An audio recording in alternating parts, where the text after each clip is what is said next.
Ayon sa kwento, nilikan ni Raffaele Esposito ang Margherita Pizza nang bumisita si Reyna Margherita ng Italya sa Naples noong 1889. Nilagay niya ang kamatis, mozzarella at basil sa pizza para katawanin ang mga kulay ng bandila ng bagong pinagisang Italya. Isang kaakit-akit na kwento na halos walang ebidensya na sumusuporta rito. Sa katunayan, isang bagay na tiyak ay ang pizza, marahil sa ibang pangalan, ay matagal nang umiiral sa Napoles bago pa man. Gamit ang mga dokumento mula ika-19 na siglo, sinusubukan kong tuklasin kung ano talaga ang orihinal na Margherita Pizza noon.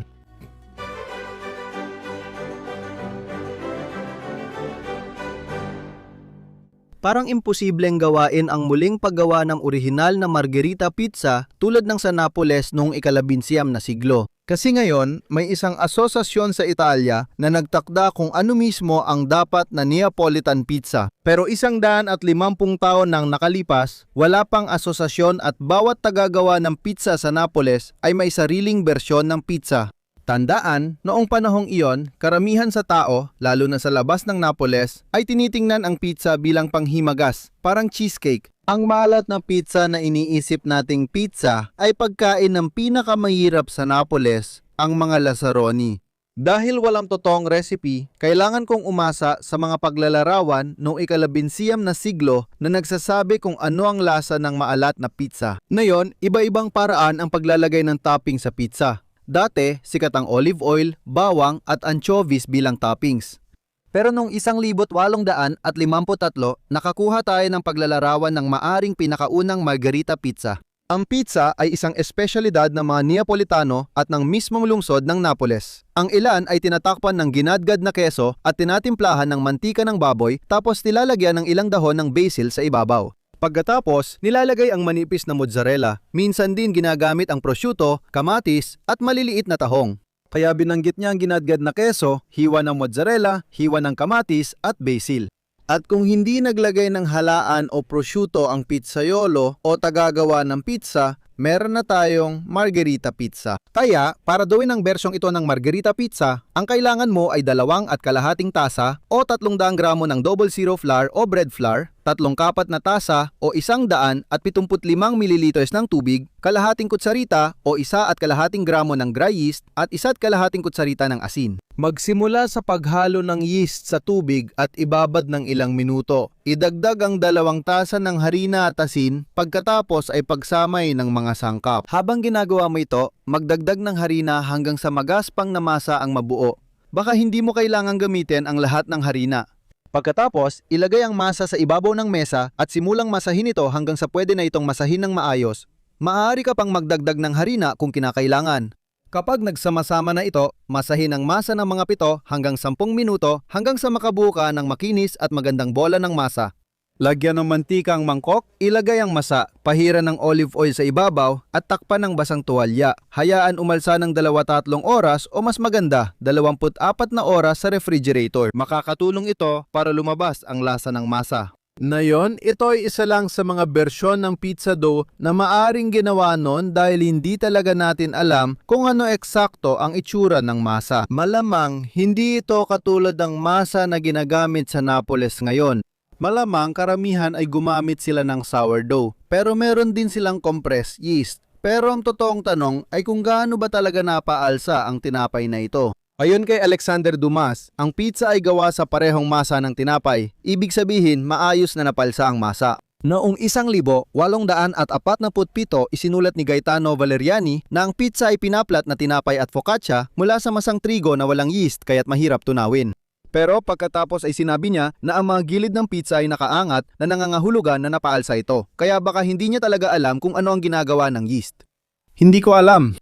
Pero ang ideya ay malamang na nagkakaiba-iba ito depende sa gumagawa ng pizza. Sa Italia ngayon, iba-iba ang pizza depende sa lungsod at kalsada at yon ang nagpapasaya rito. Pwede kang makatikim ng iba't ibang klase ng pizza na may sari-sariling lasa. At iyan ang isang bagay na talagang gusto ko sa paglalakbay. Ang hindi pagkakapare-pareho, ang iba't ibang klase ng pagkain na pwede mong matikman tuwing bumibisita ka sa bagong lugar. At ngayon, balikan na natin ang ating pizza. Kapag umalsa na ang dough, hatiin ito sa 2 piraso para makagawa ng personal size na pizza o iwanan itong buo kung gusto mong gumawa ng isang malaking pizza.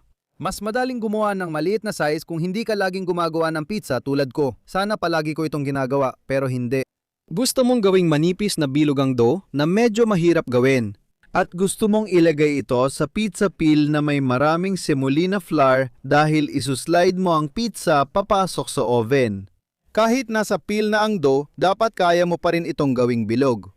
Pagkatapos, ilagay na ang mga toppings mo. Ano nga ba ang mga dapat ilagay na toppings? Ngayon, karaniwang ginagamitan ng tomato sauce ang margherita pizza. Sa lahat ng lumang paglalarawan, wala akong nakitang tomato sauce sa ganitong pizza. Ginagamit lang ito para sa pizza marinara na gawa sa tomato sauce at anchovies. Hindi ito yon. Lahat na ibang pizza na may kamatis, sinasabi na hiniwang kamatis ang ginagamit. Ayon kay Samuel Morse, na gumawa ng Morse code, tinawag niyang pinaka-nakakasuka ang pizza sa Naples noong dekada 1830. Cake na tinakpan ng hiwa na kamatis, tinaktakan ng maliliit na isda at pamintang itim. Hindi ko rin alam ang iba pang sangkap. Mukha talaga itong isang piraso ng kinapay na parang kinuha mula sa mabahong kanal. Hindi ako fan. Sige, mabuting malaman yan. Sana naman ang akin ay hindi magmukhang galing sa kanal.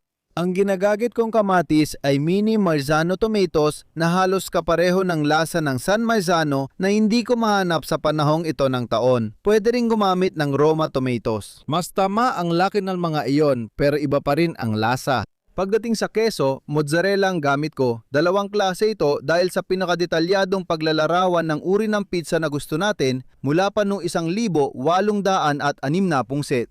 Isinulat ito ng isang Ingles na nagpunta sa Naples, bumalik sa England at ipinaliwanag ang pizza sa mga kababayan niya. Ano ang ibig mong sabihin sa pizza? Ang pizza ay paboritong delicacy ng mga taga Naples na ginagawa at kinakain mula paglubog ng araw hanggang madaling araw at niluluto sa oven ng 5 minuto. Kapag in order, agad itong kinukuha mula sa oven at mainit na inihahain. Kung hindi, hindi ito sulit kahit konti. Kinukuha ng tagagawa ng pizza ang bola ng masa, minamasa at pinaplat gamit ang palad at ginagawang kasing kapal ng kalahating muffin. Pagkatapos ay binubuhusan niya ito ng mozzarella na wala namang iba kundi masaganang cream na binate na parang cream cheese. Nilalagyan niya ito ng ginadgad na keso, damo at kamatis, tapos inilalagay ang tinapay na tinatawag na pizza sa oven ng 5 minuto at inihahay ng mainit. Ang keso at cream ay natutunaw at humahalo sa damo at kamatis. Ang labas na crust, sa kaso ng perpektong pizza, ay dapat merong tamang tradisyonal na lutong. Kaya tinutukoy niya ang ginadgad o hiniwang mozzarella na dapat ay matigas tulad ng buffalo mozzarella. Para sa portable mozzarella na parang cream cheese, tingin ko ang tinutukoy niya ay ang stracciatella sa loob ng burrata. Ito, kung hindi man may buhos, ay maaari mong ikalat sa ibabaw ng pizza mo. Pagkatapos ay maaari mong takpan yon ng mga hiwa ng kamatis at ilang piraso ng mas matigas na mozzarella at saka mo ilalagay ang basil sa ibabaw. Sa totoo lang, dapat mo lang lagyan ng basil sa ibabaw kung may wood-fired oven na umaabot ng 90 Fahrenheit. Kaya mga 90 segundo lang, baka umabot ng 2 minuto, ang kailangan para maluto ang pizza na ito. Pero kung wala ka nun, kung ordinaryong oven lang ang meron katulad ko, kailangan mo itong i-bake ng mga 8 o 9 na minuto. Kaya hihintayin kong maluto ng kalahati bago ilagay ang basil para hindi masunog. At saka, kung gagamit ka ng ordinaryong oven, mas maganda kung bibili ka ng pizza stone para mapainit mo ito at magkaroon ng sobrang init na surface sa loob ng oven kung saan mo ilalagay ang pizza. Mapapansin mo na, nung nilagay ko ang pizza sa oven, tinangay ng fan ang basil kaya nilagay ko ulit ito pagkatapos. Gaya ng sabi ko, kung may hurnong dekahoy ka, 90 degrees yan, mga 90 segundo lang, baka 2 minuto, ayos na yon. Kung ang gamit mo naman ay regular na oven na mga 400 at 50 o 500 degrees Fahrenheit, kakailanganin mo ng mga 8 o 9 na minuto sa oven na sapat na oras para dalhin kita pabalik sa ika-19 na siglong Naples. Kamakailan, marami akong natanggap na request para sa pinirmahang Tasting History Cookbook. Italian version ito. Para sa English version, baka para sa araw ng mga ama. Maglalagay ako ng link sa description kung saan ka pwedeng umorder. Ang kasaysayan ng pizza sa Naples ay napakatagal na. Baka noong panahon pa ng mga Etruscan. Mayroon silang flatbread, mayroon silang iba pang mga bagay, malamang nilagay nila yon doon, meron ka ng pizza. Pero ang pizza, gaya ng iniisip natin na pizza, ay hindi talaga nagsimula ayon sa alam natin hanggang mga ika-18 siglo. Noon, ang pizza ay parang matamis na tinapay. Ginawa ko na rin ang version nito sa channel. Parang brioche na may maraming asukal sa ibabaw. At iyan talaga ang iniisip ng karamihan tungkol sa pizza hanggang sa mga unang bahagi ng ika-20 siglo. Noong 1891 inilathala ni Pellegrino Artusi ang cookbook na naging Bibliya ng lutuing Italiano sa loob ng maraming taon kung saan isinama niya ang dalawang recipe ng pizza. Ang isa ay crust na may palaman na custard, pasas at pine nuts at ang isa pa na tinawag niyang Neapolitan style pizza ay short crust pastry na may palaman na ricotta, almendras at asukal. Masarap, walang duda, pero hindi ito pizza sa modernong kahulugan. Bagamat gusto ko sanang makita ang isang restaurant na nagsasabing talagang seryoso sila sa makasaysayang tunay na lutuing Italiano at kapag umorder ang mga tao ng pizza, yon ang ihahain nila. Crust na may palaman na keso at pine nuts na parang cheesecake talaga. Tumatanggi silang alisin ito sa bill kapag nagrereklamo ang mga tao na hindi yon pizza kasi sa technical na usapan, pizza pa rin daw yon. Kaya hindi na ako nagtatrabaho sa restaurant dahil ganyan ko patatakbuhin ang restaurant ko. Siya nga pala, kahit na itinuring ni Pellegrino Artusi na pizza ang dessert, hindi ibig sabihin na karamihan sa mga tao sa Napoles noong panahong yon ay sumang-ayon sa kanya. Para sa karaniwang tao, ang pizza ay pizza. Tulad ng iniisip natin o kahit papaano isang bersyon nito. Ayon kay Alexander Dumas, may akda ng 3 musketero nang bumisita siya sa Napoles, sinabi niyang karamihan ng taga-Napoles ay pizza at pakwan lang ang kinakain. Ang mga Lazzaroni ay kumakain ng pizza tuwing taglamig at pakwan tuwing tag-init. Ang pizza ay flatbread. Iba-iba ang lapad nito depende sa presyo. Ang pizza na nagkakahalaga ng 2 sentesimo ay sapat na para sa isang tao. Ang pizza na nagkakahalaga ng 2 soldi ay dapat makakain ng buong pamilya.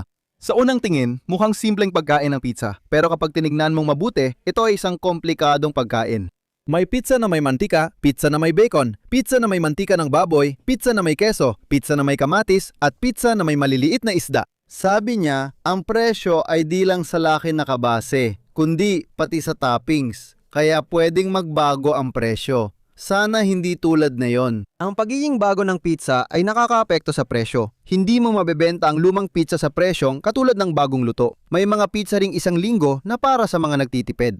Maaring hindi man masarap pero pwedeng pamalit sa Seabiscuit ang mga ito. Sabi ni Dumas, gamitin ang 1 linggong gulang na pizza bilang pamalit sa hardtop. Ngayon, iniisip ko na ang mga pizza na 1 linggo na ay karaniwang hindi binebenta sa mga pizzeria kundi sa kalye. Dahil ang tradisyonal na pizzaiolo ay may sariling tindahan kung saan nila ginagawa ang pizza. Pagkatapos, ang mga pizza na ito na hiniwa sa maraming pirasong pang-isahan ay ipinagkakatiwala sa isang batang katulong na siyang nagbebenta nito sa kanto ng kalye gamit ang isang dalang lamesa. Doon siya halos buong araw kasamang mga piraso ng pizza na nagyeyelo, naninilaw sa araw at kinakain ng langaw. Kapag naubos ang paninda, pinupunan ito ng pizzaiolo kahit gabing-gabi. Ito ang pizza na tinda para sa pinakamahirap sa Napoles, ang mga Lazzaroni. At para sa maraming tao na nakatira sa labas ng Italya o kahit sa labas ng Napoles, ang pizza ay itinuturing na bahagyang mas mataas lang kaysa sa basura. Ayon kay Samuel Morse, inihalin tulad niya ito sa bagay mula sa imburnal. At maraming iba pang paglalarawan ang nagsasabi na ito ay kadalasang halos sunog na hanggang sa hindi na ito makain. Ang pinakamatindi at mapanuyang paglalarawan ng pizza na nakita ko ay mula kay Carlo Collodi, sumulat ng Pinocchio, dahil hindi lang niya tinukoy ang pizza kundi pati ang batang mahirap na naglalako nito sa kalsada. Ang kaitiman ng tostadong tinapay, kaputian ng bawang at anchovy, madilaw berdeng mantika, maliliit na pritong damo at mga piraso ng kamatis. Dito at doon, nagbibigay ito sa pizza ng itsura ng masalimuot na dumi na perpektong tumutugma sa itsura ng nagtitinda. Naniniwala ako na kahit ang pinakamasamang pizza, kahit 1 linggong luma at sunog na, ay mas mabuti pa rin kaysa walang pizza. At mukhang karamihan ng mga tao sa Napoles, mahirap man o mayaman, ay sang-ayon dito. Dahil walang tao, mataas man o mababa, mula sa unang Duke ng Napoles hanggang sa pinakamababang Lazzaroni na hindi pangunahing paniniwala ang kumain ng pizza. Ang pizza cake ay nagpapantay sa lahat dahil dito nagkakatipon ang mayaman at mahirap sa mga tindahan ng pizza. Dito lang makikikita ang mga aristokratang Napoles na mas mayabang kaysa sa mga aristokrata sa alinmang ibang bahagi ng Italia na kumakain ng paborito nilang pagkain kasama ang sariling kutsero, katulong at barbero. Ang mga tindahan ng pizza ay kabilang sa pinakamaruruming lugar sa Napoles at sinumang nakakakilala sa Napoles ay aaminin na malaki na ang ibig sabihin nito. Ayon sa paglalarawan ng isang pizza shop noong 1853 mula alas 11 ng umaga hanggang alas 3 ng hapon, ang tindahan ay puno ng mga kabataang lalaking walang trabaho. May batang lalaki mula sa katabing tavern na lalapit para kumuha ng order ng inumin dahil kadalasan ay hindi sila pwedeng magbenta ng bino sa pizza parlor o pizzeria. At pagkatapos ay uupo lang silang lahat doon at kakain at iinom hanggang sa hindi nakayanin ng kanilang mga tiyan. Pagkatapos ay inilalarawan niya ang isang eksena na kasing pamilyar sa ating ngayon, gaya noong 1853. Isang eksena na nangyayari sa mga restaurant sa buong mundo tuwing nagsasama-sama ang magkakaibigan para kumain. Sabi niya, matapos maubos ang huling hiwa ng pizza at tagay ng alak, susunod na ang masakit na usapan tungkol sa bayaran. Karaniwan, may isa sa masayang grupo na biglang nawawala sa palusot na may apurahang kailangan siya. Madalas silang nahihirapang mag-ipon ng pambayad sa kinain at ininom. Madalas, may isa na natitira pang kaunting hiya kaya siya na lang ang nagbabayad ng lahat kahit alam niyang hindi na yon maibabalik sa kanya. Ganyan din kami kumain ng barkada ko noong kolehiyo. Walang gustong magbayad kaya may isa sa amin ang lading na uuwi sa pagbabayad dahil wala pang Venmo nun, di na namin nababawi ang pera.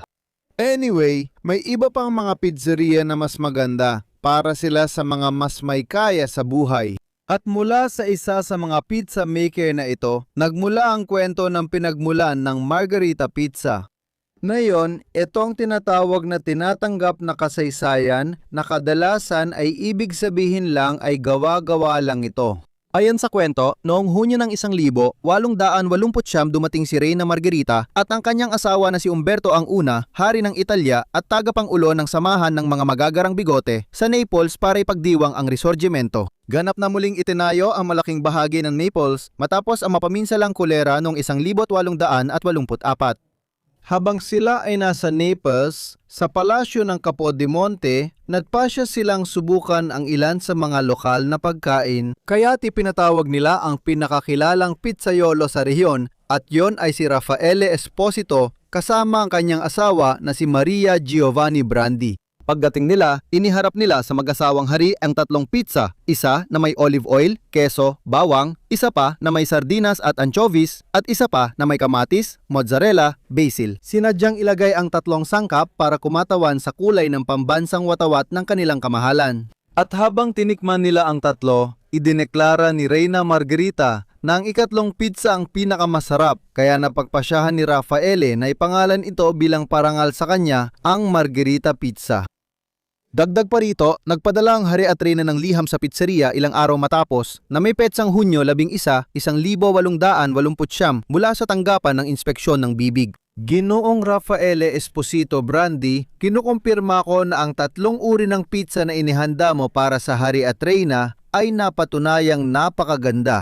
Lubos na gumagalang Gali Camillo, pinuno ng maharlikang sambahayan, isang kaakit-akit na kwentong ilang ulit na naikwento. Ngunit ano nga ba kung meron man ang katotohanan sa likod nito?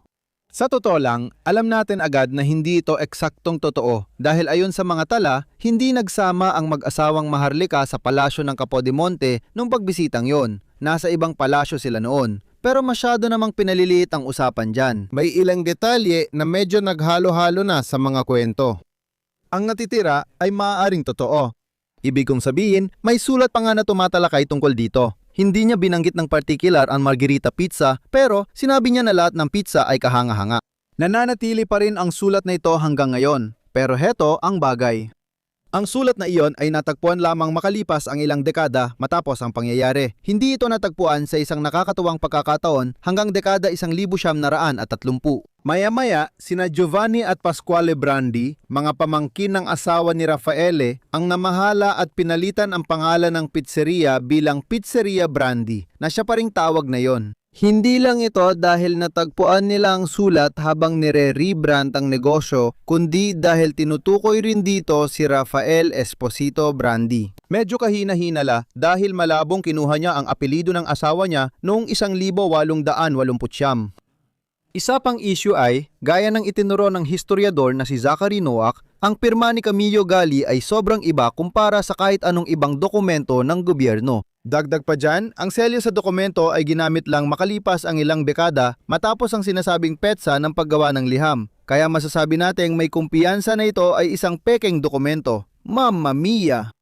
Ang nakakatuwa para sa akin, kahit binago ni Raffaele Esposito ang pangalan ng kanyang pizzeria sa Pizzeria della Regina d'Italia o Pizza ng Reyna ng Italia, ginawa niya ito noong 1883, 6 na taon bago ang pagbisita ni Margherita sa Naples. Lumabas na noon panahong iyon, karaniwan talaga ang humingi ng pahintulot para pangalanan ang isang bagay bilang opisyal na establishmento ng hari o ng reyna. Parang ngayon, may mga pizzeria na may karatula na nagsasabing sila ang pinakamahusay na pizza sa mundo. Sino ba talaga ang nagdedesisyon yan? Pero ang malinaw, bago pa man na isulat ang liham at ang pagpapalit ng pangalan sa Pizzeria Brandi, sinusubukan na ng pamilyang ito na iugnay ang kanilang pizzeria sa Reyna. At lumalabas na nangyayari na pala ito bago pa si Raffaele Esposito. Noong 1880 nagkwento ang Il Bersaglieri ng isang pizzaiolo na tinawag sa palasyo sa Napoles dahil nais ng hari at reyna tikman ang pizza. Pagdating niya, tinanong siya ni Reyna Margherita kung anong pizza ang inaalok at binigyan siya ng listahan ng 35 paraan ng paggawa ng pizza at umorder siya ng isa na may isda at isa na may hipon. At kinabukasan, bumalik siya dala ang lahat ng mga sangkap. Sa wakas, matapos iprito at i-bake, mabango at nakakatakam, tumikim ng kaunti ang reyna at labis siyang natuwa. Lubos ang tuwa at emosyon ng pizza maker na humiling ng paintulot gamitin ang sagisag ng hari sa kanyang pizzeria. Ang tagagawa ng pizza sa kwentong ito ay si Giovanni Brandi, ang biyenan ni Raffaele Esposito. Kaya, totoo ba ito? Hindi ko alam, pero kahit papaano ay naitala ito sa isang pahayagan noong panahong sinasabing nangyari ito. Ang nakakatuwa dito, yung mga pizza na in-order niya ay hindi naman yung nading kilala bilang Margherita Pizza. Wala siyang in-order na pizza na may kamatis, mozzarella at basil tulad ng titikman ko ngayon. Pagkalipas ng 5 minuto sa oven, ilagay ang basil sa pizza, lutuin pa ng 3 o 4 na minuto at ihain agad. Narito ang bersyon ko ng original na Margherita Pizza mula ika-19 na siglong Napoles. Sabi sa lumang paglalarawan, dapat agad itong ihain, pero ilang minuto na rin ang lumipas kaya nawala ng sigla nito. Ayos lang, kakainin ko pa rin.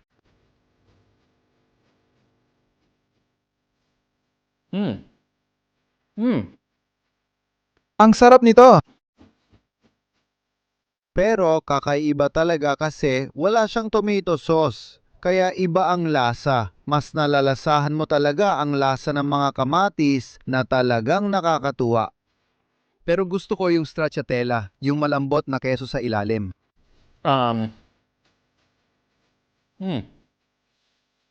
Oo, ang sarap. Aminin ko, yung crust ay matigas, pero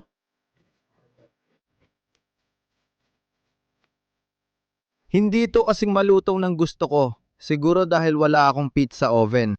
Pwede kang makakuha ng lutong gamit ang pizza stone, pero hindi ito kasing ganda ng lutong mula sa wood-fired pizza oven. At balang araw, baka makabili rin ako nun, pero hindi ko dapat gawin kasi baka puro pizza na lang ang gawin ko palagi at hindi ko naman kailangan kumain ng pizza palagi. Malamang, minsan ko lang itong gagamitin tapos hindi na ulit.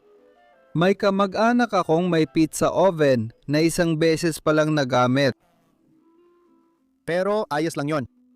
Maraming lugar na pwedeng puntahan para makakuha ng masarap na pizza mula sa oven. Walang masamang pizza, yan ang punto ko. Kahit yung isang linggong lumang itim na pizza sa kalsada ng Naples noong ika-19 na siglo, malamang masarap pa rin yun. Oo, ibig kong sabihin pizza yan. Ano pa ba masasabi ko? Masarap talaga. Hindi ito katulad ng makikita mo sa Naples ngayon. Ayon sa mga lumang paglalarawan, hindi sila gaya na makikita ngayon sa Naples. At ayos lang yon.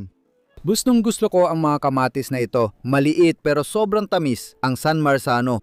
Ito ang mga mini Marzano at napakalakas ng lasa ng kamatis at matamis ito. Talagang masarap. Kaya literal na kakainin ko itong buong pizza na ito ng minsanan dahil sobrang sarap niya. Kaya dapat gumawa ka rin ng sarili mong pizza o kaya bumili ka ng pizza. At saka may link sa description para sa mga signed na kopya ng tasting history kung gusto mo ng isa. At magkikita tayo ulit sa susunod na tasting history. Balik tayo sa pizza.